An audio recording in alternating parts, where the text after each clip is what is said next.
ஒரு கடாயில் கொஞ்சமாக ஆயில் ஊற்றிட்டு இதில் 1 டேபிள் ஸ்பூன் அளவுக்கு கடலைப்பருப்பு, உளுத்தம்பருப்பு, சீரகம் இது நல்லா பொரிஞ்சதுக்கப்புறம் 2 பெரிய வெங்காயம் குட்டி குட்டியாக கட் பண்ணி போட்டுக்கிறேன். இதில் 2 பச்சை மிளகாய் போட்டுட்டு பூண்டு 5 பல், கொஞ்சம் கருவேப்பிலை, பழுத்த தக்காளி 4 தக்காளி போட்டுக்கிறேங்க.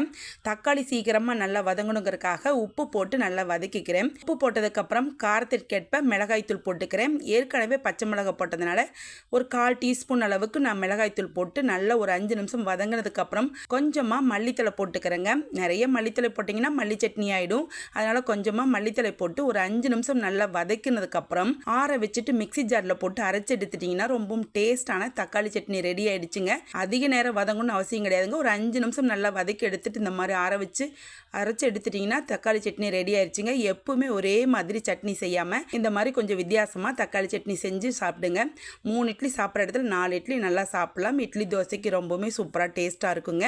நம்ம சேனலில் ஏற்கனவே நிறைய சட்னி வகைகள்லாம் போட்டிருக்கோம். நீங்கள் சேனலில் போய் செக் பண்ணி பார்த்துட்டு அந்த சட்னியெல்லாம் நீங்கள் ட்ரை பண்ணி பார்க்கலாம். ட்ரை பண்ணிவிட்டு எப்படி இருக்குன்னு சொல்லிட்டு கமெண்டில் சொல்லுங்கள். இந்த வீடியோ உங்களுக்கு பிடிச்சிருந்தா லைக் பண்ணுங்கள். அப்படியே ஃப்ரெண்ட்ஸ் ரிலேட்டிவ்ஸ்க்கு ஷேர் பண்ணுங்கள். நிறைய ரெசிபி பார்க்க ஃபோர் ஸ்பெஷல் கிச்சனை சப்ஸ்கிரைப் பண்ணி வச்சுக்கோங்க. தேங்க்யூ.